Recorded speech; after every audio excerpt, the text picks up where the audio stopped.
This is the worst one I've seen in a long time. I'm going to get this out of the way. Charles Porges, or Porget, says, "You look great, Rip."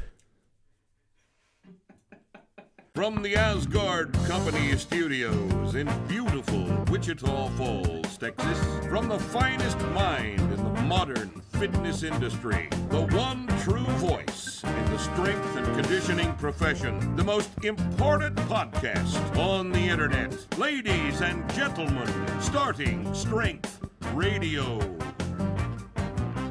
Welcome back to Starting Strength Radio. We're here again on Friday, just for you, because we don't have anything we'd rather do on Friday than be here for you. Just like you don't have anything you'd rather do on Friday than be here with us. See how that works? So we're going to do a Q&A today. You've sent in some partially useful questions. We're going to deal with them at the level at which the question merits. But first, comments from the haters. Okay. This is the worst one I've seen in a long time. I'm going to get this out of the way. Charles Porges, or Porget, says, "You look great, Rip." All right, I don't for a minute think that this is anything except a slap in the face. Okay, I don't know what Charles means by this, but fuck you, Charles. Okay, that's on top of the pile as far as hatred is concerned, because you don't mean that. I don't know what you mean, but that's masterful. All right, okay. Herb Ital Bivor says, "I love Rip, but does this guy really look like he knows anything about sport?" Sport. Not sports, but sport. Why, Herb must be a European. Because Europeans and presumptuous Americans, pretentious cockbites in America, say sport when they mean sports. Which right? sport is he talking about? I don't know. He's talking about all sport. All sport. All sport. Okay. None your business. Now, have we heard from None your business before? I'll have to look it up. Well, do it later. It's not that pressing an issue because it's just a comment from some anonymous fuck on the internet. I made some comment here previously about it being hard to ignore you being too far overweight. It's obvious to me that you've lost weight, and that deserves respect and acknowledgement. By the way, thanks for all the great tips and advice. No matter who we are, how much we know, or whatever the case may be, it's always hard to stay disciplined. Keep it up. Nunya, I haven't lost a pound. I guess it's the makeup. You guys have gotten better. Bree's got better at makeup, I think. She makes me up before each one of these things. It's the cheekbones. Must be the cheekbones, the accentuated cheekbones. Yeah, look on the monitor shot. Do I look thinner? Oh yeah. Do I? Oh yeah. Oh, it's on like this thing here. Yeah. You like that? It normally adds 20 pounds, but I think it takes away on you. I don't know. This is. I'm thinking about having something done with this. What do you think? I can fix it. How are you going to do that? Tape. Tape. You put tape on it, and then makeup over the top of the tape. There you go. Just kind of pull it up like that. Exactly. Yeah, but look what it does here when you do that. More tape. Just tape will fix it. Fix it. Well, all right. That Kinesio tape. Mm-hmm. You do my shoulders while we're at it. Just have enough of it sticking out of the shirt sleeve to where it looks like so everybody will know I've got Kinesio tape on because that's so fashionable. It's what I wear when I do my WODs. Yes. Oh, here's Charlie Duran saying, try to do my accent here. There are weens in Africa dying for a dram of whiskey, and Rips flinging it down the jocks.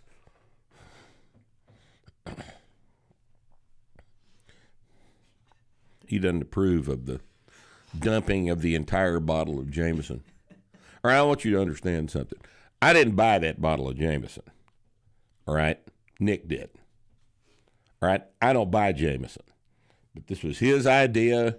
And I said, all right, if you want me to dump a whole bottle of Jameson down the toilet, I'll be glad to do it. And I said, wouldn't you rather dump a bottle of, like, tea down the toilet? And he said, nah, it won't look right. Won't look right. It needs to actually be Jameson. So what you saw on that video was me dumping an entire bottle of Jameson down the toilet. And the only thing I can tell you that was good about that was that it made the air in the room smell nice for, 3 or 4 minutes. It's kind of pleasant in here. Did y'all notice that? Mm-hmm. It's kind of pleasant. And we all enjoyed that, but we didn't have to taste it, And you'll notice when I smelled it, the shit has no nose. And it was just general ethanol in the air is what produced that smell. It wasn't the nose of the whiskey, so to speak. All right, one more. Blizzard XC12 says, Jamesons are the ones laughing. You still bought the bottle, clown, and lost me as a subscriber. Was that English? It's English without punctuation. Punctuationless English. But, these people are the bottom 3%. They don't understand the value of commas, periods, uppercase.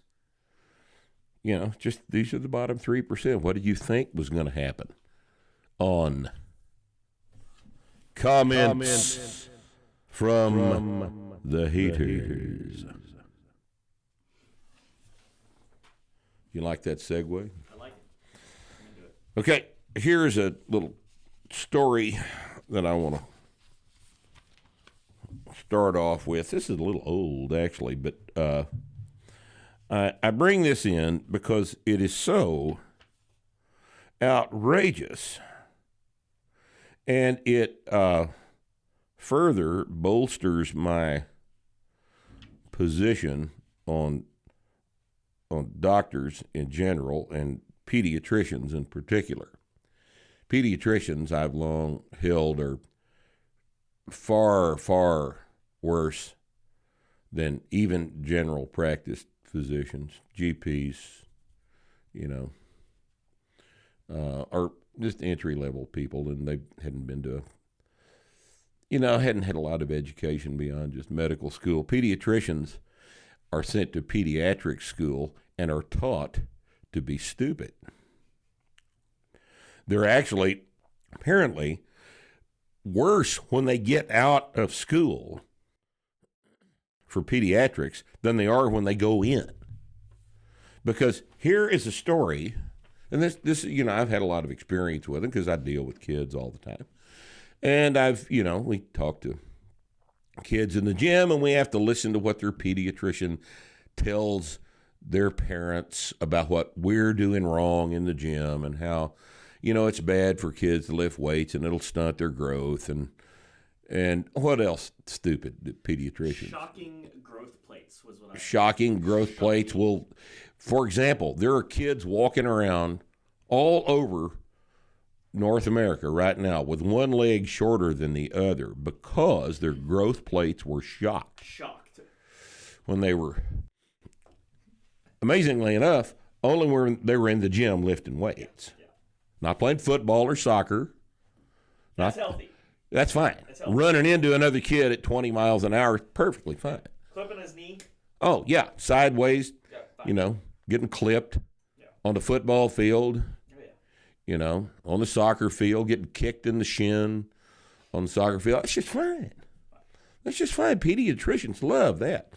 But if you were to take an empty bar and put it on a kid's back weighing 45 pounds, and then bring him into the gym. And this is non-dynamically loaded, just squatting down, standing back up with a manageable load, and then slowly increase that load by 5 pounds a workout for the next several months. Well, that's pediatric hell. It's child abuse. It's child abuse. People should be jailed for that kind of activity. And by God, your pediatrician is going to tell your son the same thing a pediatrician here in town told one of my kids a long time ago. I'd hate to see you jeopardize your career in sports by doing a bunch of heavy weightlifting. Really, no shit.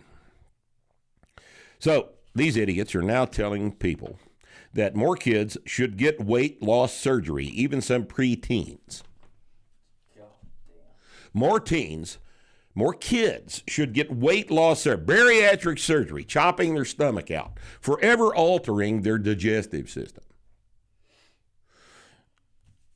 Even some preteens, like 11. Is 11 a preteen?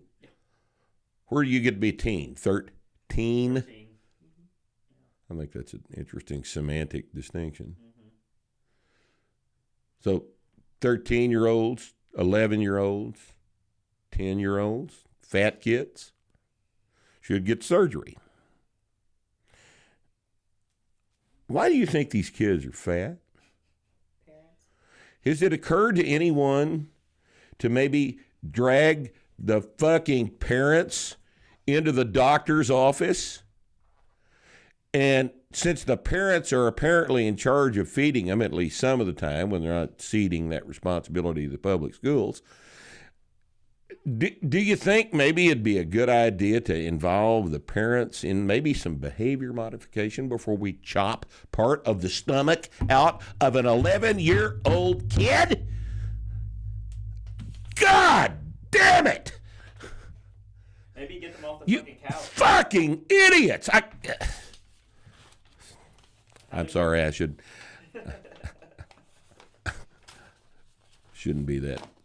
There, not anywhere in this article does it say anything about behavior modification, about exercise, about eating differently, about the parents maybe assuming some measure of responsibility for what they're feeding their children to turn them into these little tubby porklets when they're 11 years old. But no, what you guys want to do is irrevocably alter their digestive system so that the responsibility of the parents is abdicated.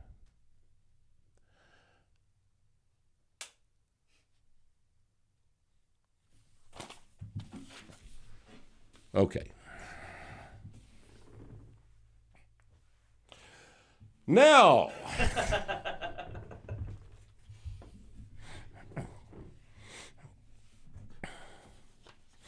let's get into your questions. So we're going to do Q&A now. We're going to do some questions that you've sent in. And the email address for you to use to send these in is radio@startingstrength.com. That's where we will take your questions for Starting Strength Radio. Logical, right? Radio@startingstrength.com. Makes sense. Send in the questions, make them legible, use, conventional English, use commas, periods, uppercase, lowercase when it's appropriate. Don't send me a bunch of stupid shit. Don't make it a manageable question, and we will, feature it the next time we do one of our Q&As. If it's an interesting question, I'll treat it more seriously than if it's some stupid, repetitive bullshit that we deal with all the time. All right, here's the first one. It says right here, my tennis elbow appeared after increasing the weight on my farmer's carry. I'm now about a month into the injury. Since it hurts to flex my forearm muscle, am I just making the damaged, inflamed tendons worse by doing heavy or even any amount of pulling? I have no problem with squats, press, or bench. I read that it could take months to heal. Obviously, if I don't deadlift, then I'm not doing the program. If I should lay off deadlifting to let it heal, what should I do instead? Okay. We have developed a method for dealing with tennis and golfers' elbow, and this is on the website. It's in several places on the website. Look it up, because we talked about this quite a bit. What basically it involves is you're going to use chin-ups, a whole bunch of chin-up volume. You're going to use, say, 20 double or triple, chin-ups. Do 2 or 3 chin-ups 20 times, and we space that out with walking a lap or something to that effect. And what this is going to do is it's going to inflame the piss out of your elbow. All right? It has been our experience that this takes about 3 weeks to work, not months. It's been our experience that doctors are really not in a position to understand how this works. And because a lot of them want to do surgery on bad tennis elbow and golfer's elbow, and that's just, that's how you get new golf clubs. All right. What you do is inflame it, make it inflamed. You've got a little inflammation in it right now. We want to inflame the hell out of the whole elbow so that the inflammation rises to a degree that will cause the injury to granulate and heal. Look up the inflammatory cascade. This works essentially every time you do it correctly. You have to do our version of it, not your version, because your version is going to be wrong. Okay, if you do our version of it, it will work. Look it up on the website. Basically, it's a whole bunch of chin-ups about once every 5 days for about 4 or 5 workouts, and typically it's gone by the end of that period of time. Now, the relationship between the farmer's walk and the deadlift is rather straightforward. Yeah. The relationship between training and exercise is rather straightforward as well. Yeah. The farmer's walk's an exercise. Yeah.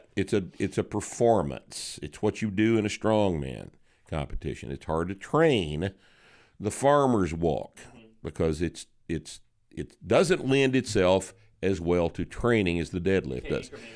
Because the deadlift can go up 5 pounds a workout, and the farmer's walk really, it's hard to do it that way. Farmer's walk depends on strength already present, and that strength comes from deadlifting. So I don't know if he failed to increase the weight on his deadlift, thinking that the farmer's walk was in lieu of deadlifts, but this is terribly common.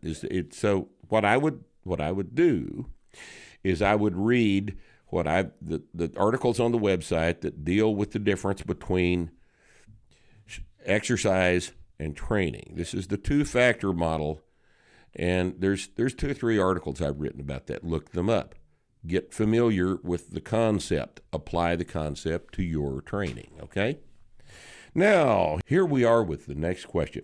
I've never heard you discuss what's the normal fat to muscle ratio gain to expect. Well, I wonder why you've never heard me discuss that, because I discuss it all the time. This is a perfect example of not having done one's homework before one acts. Acts is the question. In 4 months, I've gained about 9 pounds, and muscle mass is up 3 pounds, according to the data in my scales tracking app. Now, let's look at that sentence. There are 3 errors in one sentence. That's that may be a record. All right? In 4 months, he's gained 9 pounds on our program? Well, not unless you're 5'2", and you already weigh like 148. You should have gained more weight than that on our program. You haven't gained 3 pounds of muscle with a 9-pound weight gain if you've done our program, because that's not the correct ratio. And 3, I don't care what your scales tracking app tells you. That's wrong, okay? That's bad data. You're a 38-year-old male with a desk job and a new baby that's not sleeping well through the night yet, all right? I don't know what your actual body weight, well, yeah, I do. Your weight is 173.6 pounds. And this is an incorrect estimate of your body fat. I'm quite sure. Here's what we expect. All right, let's say you've gained you've been trained for 4 months. All right, at a body weight, you say that you have gained 9 pounds and you're weighing 175 now. So you started at 166. So you should have gained about 20 pounds by now. You should be 186, 185, 186, somewhere in there. Had you done that, had you gained 20 pounds, what we would expect to have happened is that your lean body mass should have gone up about 14 pounds, and there should have been about 6 pounds of body fat gain. That's the expected ratio. Now, if something different than that happened, you weren't doing the program, right? You weren't eating correctly, you weren't training correctly, and that's not what happened, so you didn't do the program correctly, all right? Go back, look at the program. Look at the article entitled A Clarification. It's on the website. A Clarification. Read it 3 times. This material has been dealt with at length in that article. And we wrote this a long time ago because of questions just exactly like this. You can't not do the program and then say the program didn't work. All right? Do the program. Read the article, A Clarification, and you will understand more about what the hell is supposed to be going on after you do that. Okay, now, I have a pain on the front of my shoulder that I believe is bicep tendinitis.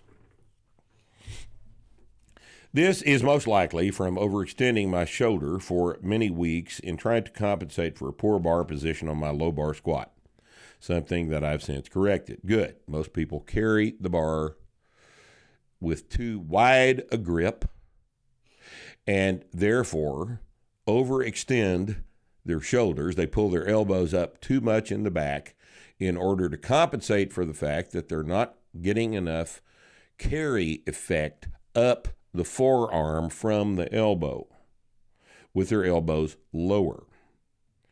In general, we want the bar. We want the grip on the bar as close as we can get it with the elbows down low, with just enough shoulder extension to bunch up the posterior deltoid to make a shell for the bar. But if you're raising your elbows up out of the bottom of the squat, video yourself and make sure you're not doing this. You are going to be causing problems. A lot of times that is what causes golfer's elbow, okay? But this guy's got a pain in the front of his shoulder. All right, here's the problem with front of the shoulder, anterior shoulder pain. It's a complicated place. It's a damn complicated place. The pec inserts there, the lat inserts there, the supraspinatus tendon of the rotator cuff inserts there. All that stuff's about that far apart. And it's terribly difficult to pinpoint exactly what the structure is that's inflamed unless you've got somebody helping you that actually knows shoulder anatomy. I don't know that you've got bicep tendinitis. I doubt you have bicep tendinitis. Okay? You're now at a point where the pain isn't getting any worse, but also isn't getting any better, and it's affecting your bench press. I think what I would do is get an MRI if you've got access to that, because it would be good to know exactly what is inflamed. If you have a partial tear in the supraspinatus tendon, and that quite likely is what's going on, it's probably not the bicep tendon, then it may be something that needs to be addressed. I think I remember another question about this. In fact, it's the next question. So this will be part 2. Rip, I'm 51. I've lifted since I was 11. 4 years of powerlifting competition. Now I lift to stay strong and healthy. I've battled a right AC joint injury for 12 years now, acromioclavicular joint injury. Had 2 injections under X-ray into the joint, several X-rays that show moderate bone spurs. Moderate bone spurs. Doctor says the only cure is to cut the end of the joint down or shave it. Benching or push-ups aggravate the joint extremely. Law enforcement can't take a chance of being injured. Machine, cable crossovers don't bother at all this shit. All right. You can press, benching hurts it. Okay. Now, second specialist said I should never have had the cortisone shots as a lifter, but it's a little late for that now. That is absolutely correct. Cortisone shots are a stupid-ass idea for somebody that intends to keep using his shoulder. All right? If you've got bone spurs hanging down off the AC joint, you have got impingement between those osteophytes and the underlying rotator cuff tendon. All it's going to take is a situation where you get out of position with your elbow, your shoulder, and put a big torque on that thing, like one would see with a ring dips gone wrong, which they always do. And you're gonna punch a hole through your rotator cuff tendon.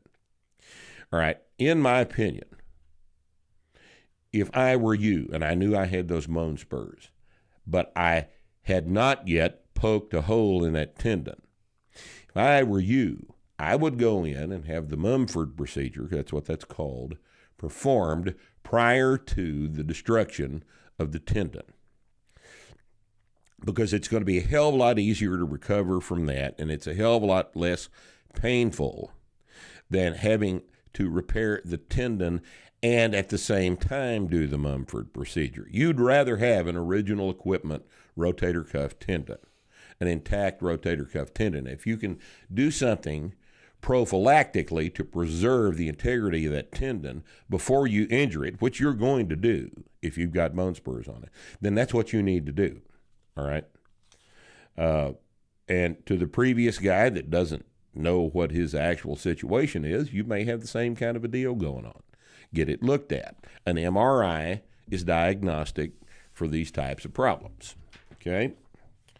Now, dearest Rip. That's sweet. I'm like, finally, someone's nice. Someone with manners. Someone with manners, someone who cares about my feelings. Right? No one ever cares about my feelings. Dearest Rip, I'll be brief-ish. I'm 40, had more success starting strength the past 10 months of committed lifting than I have with anything else, representing a weightlifting program in my life. This is a nice man. That's nice. It's very nice. My deadlift, squat, bench, press have all gone up significantly, and tell people about you. Program all the time. Good. Thank you, Justin. You're a sweet, sweet man. A caring, loving man. The problem is I can't do more than one chin-up, and it's weak. I'm too weak, fat to do it. I'm 5'10", 200, put on 20 to 30 pounds of body weight since starting the program. I'm fine with a weight increase because I've been able to lift more, but I can't lift my ass off the floor in a chin-up bar. What do you recommend? Well, I recommend that you revisit the A Clarification article that I talked about earlier. A Clarification is in the articles at startingstrength.com. What has probably occurred here is that you're 20 to 30 pounds. Most people are more specific than with their weight gain than a 10 pound to either side of the thing error. Well, that'd be 5 pounds. 20 to 30 pounds would mean 25 pounds, give or take, right? All right, so most people are more precise about it than that. I'd like to know what your lifts are. You don't tell me what your lifts are. If you've gained 20 to 30 pounds and you're 5'10", you're 200 pounds, and you're only deadlifting 275, then you haven't done the program. You've eaten too much. You've drunk too much milk. You've done something with your caloric intake to make your body weight go up, and your fat to lean body mass distribution is upside down. You got fat. You didn't put on the right amount of muscle mass. In other words, you were eating too many calories for your particular situation. If you do that and your strength does not go up commensurate with what it should have happened when you gain 20 to 25 pounds of body weight, then yeah, you're probably not going to be able to do a chin-up.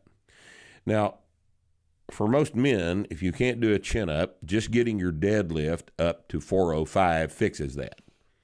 All right, because chin-ups is lat strength and arm strength and stuff like that. And chin-ups usually come along accidentally with increasing your strength on the 5 main exercises.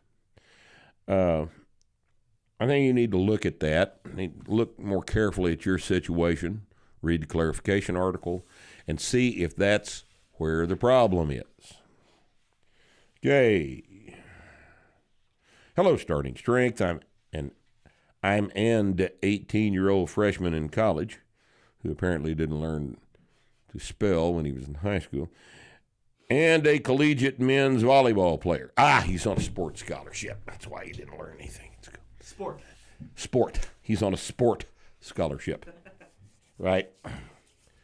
Oh, Will, calm down. I'm just fucking with you. You're probably a smart kid. You're listening to us. You'll be even smarter when we get through with you. Okay? Just finished my novice linear progression. How do you know? When I started, I was 6'1", 150. Since then, I put on about 40 pounds of body weight, seeing incredible strength gain. So you're 6'1", 190. I don't know that you're finished with your novice linear progression. But I'm about to explain to everybody else why. All right? All aspects of my athletic performance have improved, and the patellar tendinitis that has plagued me through my athletic career is gone. Good. Should have gone. That's typical. You start off our program with patellar tendinitis, low back pain. Typically, it goes away in 3 or 4 weeks. That's normal. But a problem I've had are some minor shin splints, presumably from running and jumping at an increased body weight. Is there a solution to this? Or is this par for the course when rapidly increasing body weight while playing high-level sports? All right, Will, listen to me, hun. Will, my friend, my buddy, do you do anything on a volleyball court that looks like running? No, you don't. Then how is running either training or practice for volleyball? It's not. Don't do it. I know your coach doesn't understand this because sports coaches just don't understand most things. Okay? All he understands is volleyball, and what he's heard is he's got to make you guys run because running's hard and sweaty and tired and stuff, but he hadn't thought about what actually goes on the volleyball court in terms of training for volleyball, conditioning for volleyball. Volleyball is a series of anaerobic bursts. It has nothing whatsoever to do with running 2 miles or a mile or a lap, for that matter. It has to do with jumping and being jostled around on the ground and being resistant to injury and having tight, strong hamstrings that protect the knee when you leave the ground and land back on the ground. All of this stuff is squats and deadlifts and overhead strength, which is presses and bench presses. This is training for volleyball. And if you want to do some specific conditioning for volleyball, then maybe some side-to-side shuttle work, some cone drills, stuff like that. But keep in mind, you're practicing volleyball, right? Do you encounter anything in a volleyball game that you don't encounter in volleyball practice? If that's true, then practice is not being structured correctly. Now, is it? Running is not good for volleyball players, and running is what builds shin splints. Running gives you shin splints. Yes, running at 190, gaining a bunch of weight is going to make shin splints worse. My point is you don't need to be running. You shouldn't be running because it doesn't apply to volleyball. Okay? So I don't know how you fix this. I understand you're at the mercy of this idiot that's coaching you. All right? Sandbag. You know, figure out a way to not run. Certainly as hell don't run when you're not in the presence of the coach. Don't do that stupid. This is why you got shin splints. Shin splints will heal if you'll let them heal. But your increase in body weight is good. You know it's good, don't you? I don't think you're through with your novice linear progression. I think you need, at 6'1", and a volleyball player, you'd be more effective at 210 than 190. All right, so give that some thought, okay? Okay, hey, Rip, I recently watched your talk with Dr. Manji, late to the party, I know, but barbell training is a tool for cardiac rehab. Father-in-law has had several heart attacks and currently has around 12% heart function. He is in a cardiac rehab program, which involves a lot of 3-pound dumbbells and light cardio. Have you ever trained someone in his condition? And if so, what would you recommend given the high-risk nature of his condition? Sean, my friend, your father-in-law is fucked. All right? This is not your fault. This is his fault. He's had several heart attacks, the first of which should have gotten his attention, but apparently did not. All right, he's down to 12% cardiac function. It doesn't matter what he does in cardiac rehab or anywhere else. The man's on the way out. I'm sorry about that. You guys need to make your plans.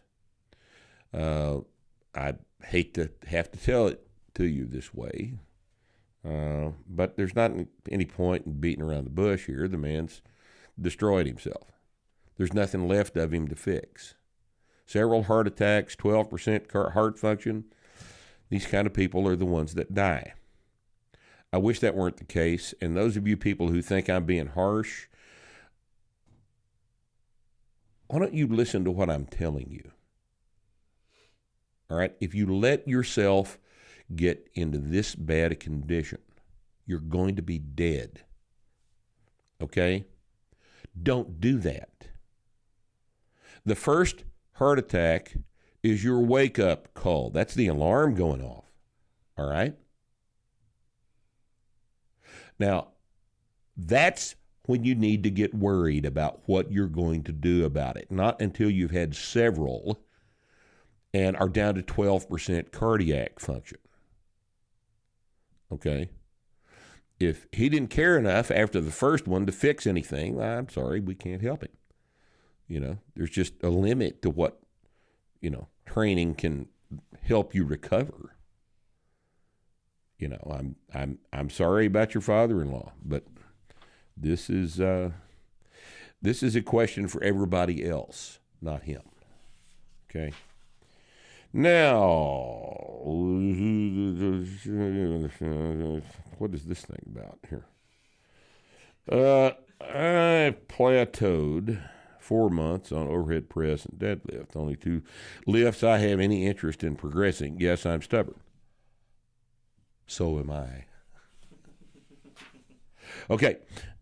I have recently become a gymnastics coach to a small group of boys and young men. They have not had a coach for a couple of years, if ever. I was a gymnast and coached in college a decade ago. Now I am a CPT. I guess that means Certified Personal Trainer, and CFL 2. CrossFit level 2. Oh, got it. All right. Got it. All right. I've been listening to your podcast for a while as my CrossFit gym owner. Is a big fan. I've been implementing some of your cues. My adult clients, I think I understand how important strength is, blah, blah, blah. Now, question is, what's your advice, thoughts on implementing an actual strength program for young gymnasts? And secondly, what merit, if any, do you give the standard way of conditioning that gymnasts perform? Very, very high rep body weight exercises that mostly mimic the skill, etc. All right, first question is, what are my thoughts on implementing a strength program for young gymnasts? Well, obviously, I think it's a good idea. But the problems are logistical here. How often do you have these people in the gym? Do you have access to the adequate equipment? Do you have the authority to put them on a program like this? And what's very important, or you say young gymnasts, are these people of Tanner stage 4 or above, where they can actually benefit from an organized type of programming like this. Now, we have a bunch of kids at the gym. Rusty trains a whole bunch of little kids over there. And he's got a pretty good approach to this. He primarily has them squat, deadlift, and stuff, and he primarily worries about their form. He's teaching them the things that little kids don't do well. They do not control their little kids, just fall into the bottom. They don't understand about eccentric control. They won't control their squat down into the bottom. This is probably the most important thing he has to teach them. Second most important thing he has to teach them is to control the position of their low back, which is isometric control. They're fine at running and jumping. They already know how to do that because that's what kids are real good at doing. But they're not good at controlling eccentric descent, and they're not good at isometric control of the low back. These are both very important things they can learn, and depending on how old your gymnasts are, that may be the best you can do with teaching them. Now, if you're talking about 15-year-old kids, those kids are probably Tanner stage 4, and they can train. They can actually do a training program. But if you've got these kids all in one group, then you have the standard logistical problems that every coach that deals with a whole bunch of kids at one time runs into. The way you're going to fix that is going to be completely dependent on your particular logistical situation. Where's the gym? How often are they in it? How much time do they have in the gym? These are all questions that you'll have to figure out the answers to. And the way you're going to figure them out is you're going to study the stress, recovery, adaptation cycle, which is the basis of all correctly designed training programs, and figure out the best way to implement that with the kids. All of this stuff is in the two books, the blue book and the gray book, Practical Programming. Get familiar with that and figure out a way to implement it. And the second question is, what do I think about 1,000 shitty reps of some weird version of an exercise? I think that's how people get hurt. That's how people get hurt, because once you fatigue a movement pattern, then the precision with which that movement pattern is executed goes down. This is how you hurt yourself doing Isabel. All right, which is, what is that silly ass? That's 20 reps in that 20 singles, 60 kilos snatch. CrossFit level 2, you probably know what Isabel is. All right. This is how you get hurt. If you are doing a movement pattern that requires accuracy and precision that you have not practiced and that you have not trained for, then you're going to get hurt doing that movement pattern, especially if you're doing it real hard because there's competitive pressure to decrease the amount of time in which you took to do the workout. All right, same thing with a bunch of ring dips and ring work and stuff like that. Kids hurt their shoulders on that because they're tired of doing a whole bunch of reps. In the absence of strength to back up the movement pattern, high reps is not, that doesn't make you stronger. High reps doesn't make, anything you can do for 50 reps is not heavy enough to make you any stronger. All right? This, again, comes with your understanding of the stress, recovery, adaptation cycle. That turns into a cardio session that hurts you. Yeah, it's a dangerous cardio session. And there's other ways to do cardio than to risk injuring your shoulders doing stupid shit, all right? Now, hi, Rip, excellent podcast this week. Well, that doesn't narrow it down. All of our podcasts every week are excellent, right? My question is, if you have ever encountered an actual non-responder, I understand we all lie somewhere on the bell curve, with some responding quicker to training than others, but I was curious as to whether or not you've actually encountered a true outlier that would not respond to proper training. No, I have not.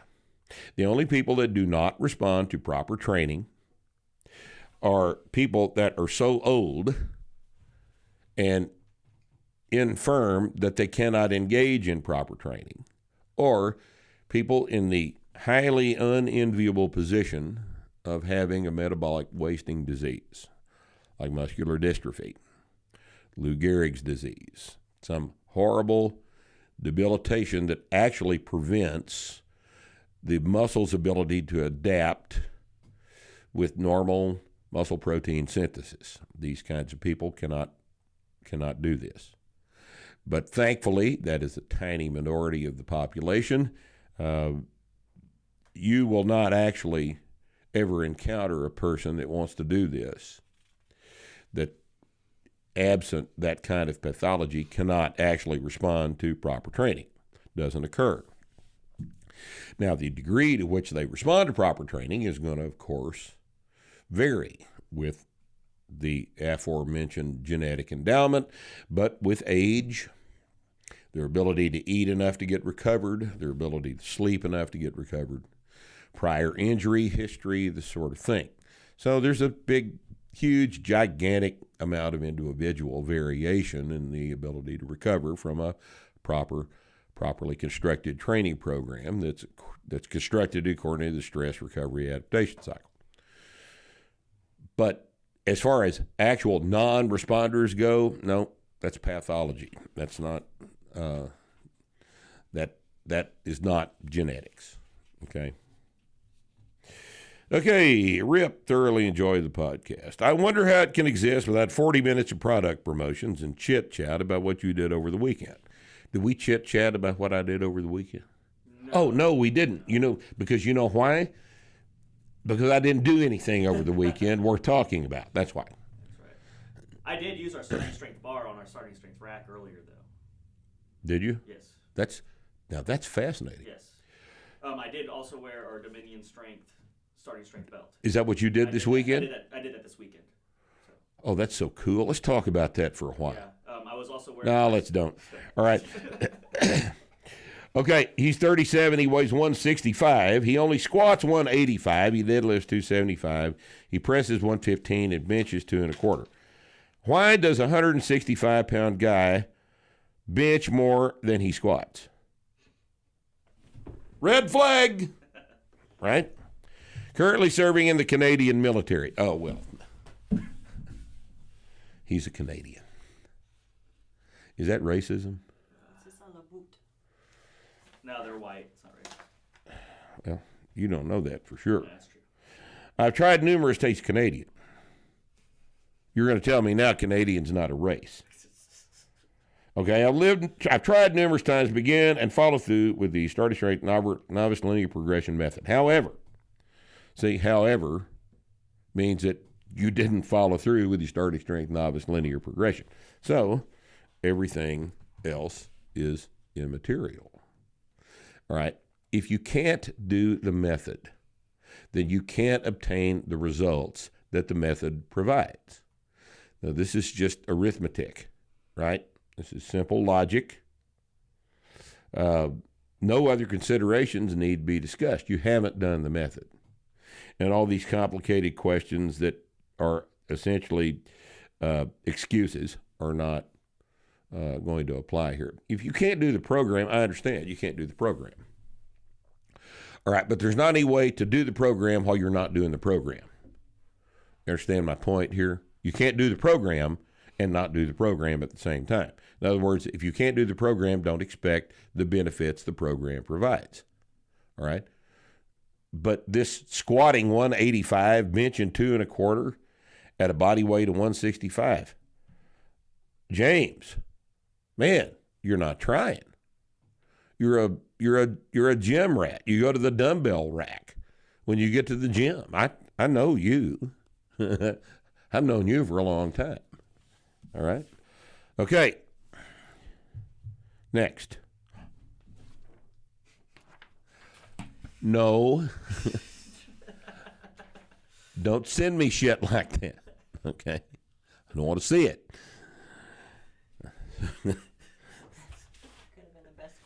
This is a Q&A. This is not a personal training consult. All right? Okay. How does one choose between a goatee and a mustache? Rip seems to go back and forth on this. Obviously, you can't train them concurrently. Some insight would be much appreciated. Okay. This is a mustache, okay?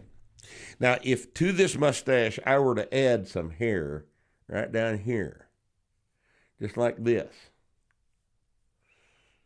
or even down here like this, that would be a goatee. But if the mustache comes around the lips and continues down onto the chin, that is called a Van Dyke. Look it up in the dictionary. It's called a Van Dyke. A Van Dyke was the famous beard worn by our mentor, Oliver Reed. Oliver Reed was cool. He was crazy, but he was an insane person, but he was cool. Because extreme people are sometimes cool, and Oliver Reed was cool. I first saw Oliver Reed wear this Van Dyke-style beard in the best version of the Three Musketeers that's ever been. So good. Oh, that thing was the 1974 version of the Three Musketeers. The Salkind people made that. That was a great movie. It was funny, and the sword stuff was so good. It was just, that's the best. It's one of my favorite movies of all time. And Oliver Reed played, Athos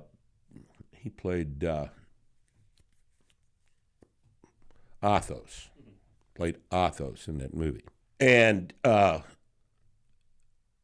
it has since become fashionable to refer to this as a goatee. It's not a goatee. That's a Van Dyke. All right. However, the place got so crowded with those that I decided to just go back to the mustache. I probably won't do the goatee. It's either going to be that or a mustache, Van Dyke or a mustache. My advice to you would be to just try to look like me. Okay?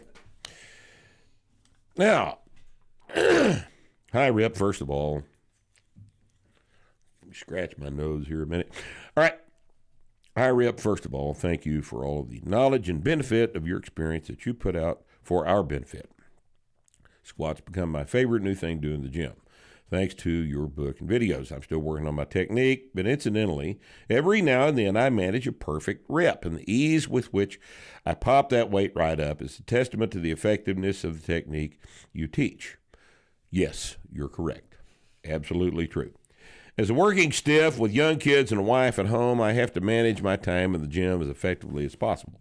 Well, yeah, most of us do. Sometimes it's just a killer to wait 3 to 5 minutes between sets on a 5x5 day.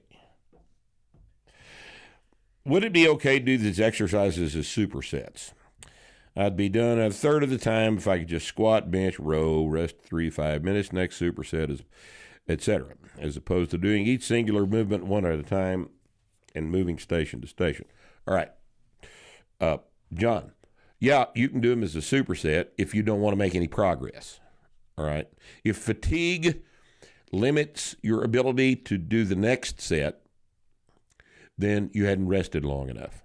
If fatigue from the previous set is carried over to the next set, you cannot train optimally for sets across, okay? Now, there's a couple of problems here. 5 sets of 5 day should be done with heavy enough weight because you're an intermediate trainee to where 3 to 5 minutes is completely out of the question. All right, let's say you're going to do 5 sets of 5 at 405 or even 375. Your rest between those sets is going to have to be 10 to 12 minutes. All right. And if you get up to the point where you're doing 5 sets of 5 across, you're genetically gifted enough to do this. 5 sets of 5 across, which means you're, a 535 squatter. Your 5 sets of 5 at 555 across are going to take maybe 15 minutes, maybe 20 minutes. All right. Because that's hard. That's a lot of hard work. 3 to 5 minutes is what you rest between your warm-ups when you're a novice, all right? The first couple of weeks of your novice progression might see you wait 5 minutes between your work sets. But once you get to any level of strength where these work sets across become hard, you have to rest or you're not going to get them. This indicates to me that you're not lifting heavy enough weight to understand what the hell I'm even talking about. You don't talk about your body weight. There's all kinds of information left out of this. All right? So I can't really address your situation, but I can give some advice to people who are in a time crunch on their workout. All right? If you need to do it this way, it's a perfectly reasonable thing to come in on a day that you're going to do squat, bench, and deadlift. All right? And do it like this. You're going to set the bar up in the rack for your squats. You're going to do your 2 empty bar sets. Then you're going to do your warm-ups, your weighted warm-ups up to your first work set. You're going to do the first work set. And then you're going to go set the bench press up. Leave the squat rack set up. Go set up the bench press. Now, if you're in some stupid-ass commercial gym where you can't do this, this might not work very well, but you have to have 2 stations set up at the same time. So then you go over and you do half of your warm-ups on the bench press. That'll be about enough time for you to come back and do your second work set of squats. Do the second work set of squats. Go back over and do the rest of your warm-ups on the bench press.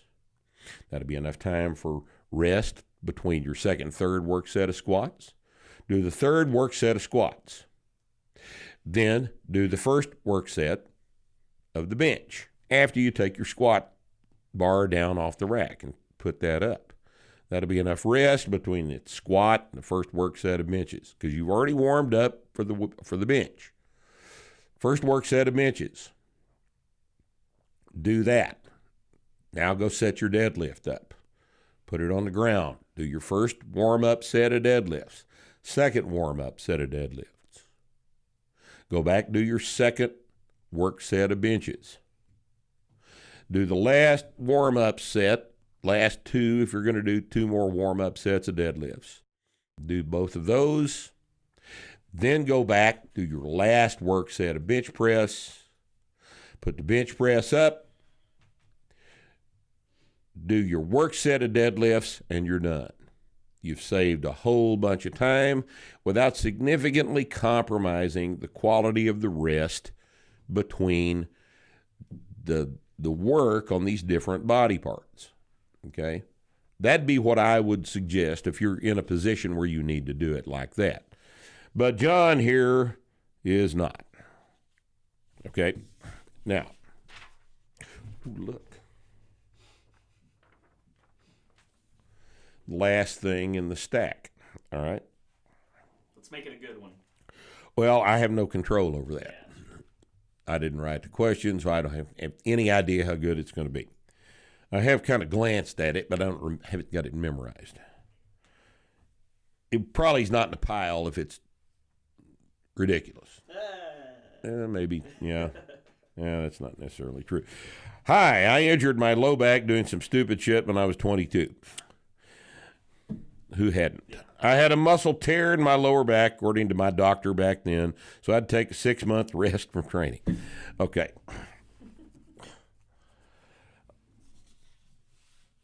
No, you didn't have a tear in the muscle belly in your lower back.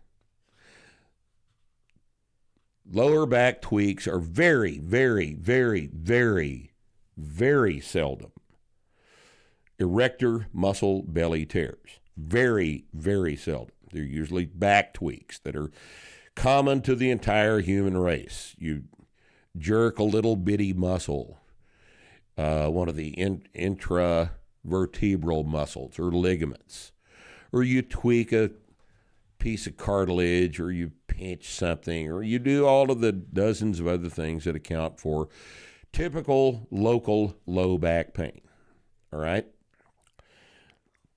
But very, very seldom do you actually tear the muscle belly in the lower back. Had you torn a muscle belly in the lower back, there would have been a bruise.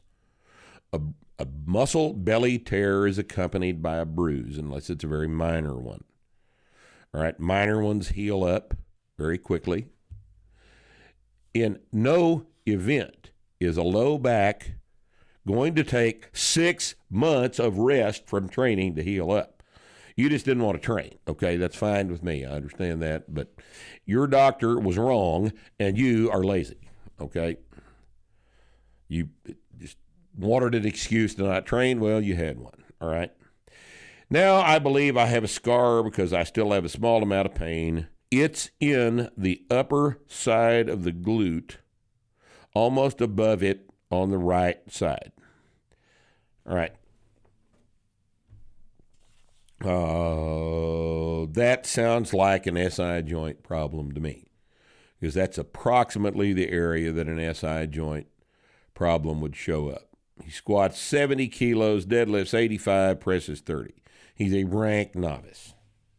Because he hadn't trained for 6 months. Yeah. Okay? And he probably wasn't doing the program at the time anyway. Not doing the program now.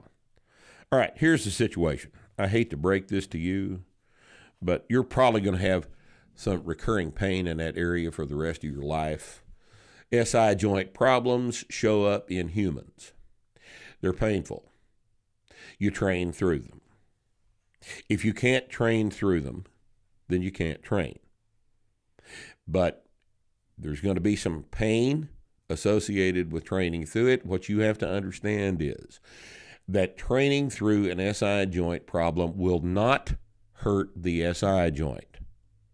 Just because there is back pain does not mean that training is endangering the back, because back pain and an injury in the low back are typically not aggravated by squats or deadlifts. I can't tell you how many times I've come into the gym with an SI joint irritated, and I've put on my belt and I've gotten under the bar and I've done my work sets of squats, and I get out from under the bar and everything's fine. The pain's gone away. It's been Rusty's experience, it's been Bree's experience, it's been everyone's experience that you train through back pain. Unless you are shitting yourself, peeing in your pants, both your legs are numb, and your knees collapse. In other words, unless you have severe neurological compromise. If you got local low back pain, you train through it. Not everybody has the balls. I understand that. But you have to understand that local back pain can be trained through. And in fact, if you're ever going to get anything done, it's going to have to be trained through. Get used to the idea. Sorry. That's the reality of the situation. That's every time I squat now. Well, it's every time everybody squats. My back hurts every my morning. back pain. My back hurts all the time. Second set of squats, I feel great. But do you know how many people report the same thing that don't train? Yeah. Right? You know, everybody.